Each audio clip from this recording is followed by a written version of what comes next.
Nasabi ng marami na masaya ang kabataan ng mga batang 90s.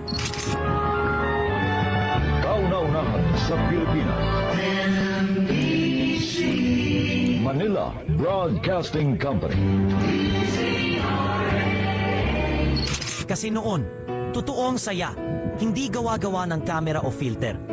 Gigising ka ng maaga para maglaro ng text o piko sa labas. Tapos sisipol ka lang ni nanay kasi hindi ka pa kumakain ng tanghalian.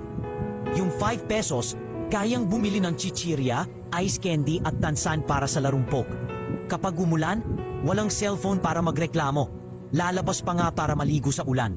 Pag nagkaalitan, isang round lang ng tumbang preso, bati na ulit. Walang wifi, pero konektado lahat. Walang social media, pero bawat kwento, totoo. Relate ka ba? Batang 90s ka.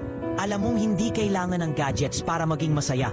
Kailangan lang ng kalaro, konting alikabok, at tawanan hanggang sa dumilim. Mga panahon ng pagkakataon, may babalik ba?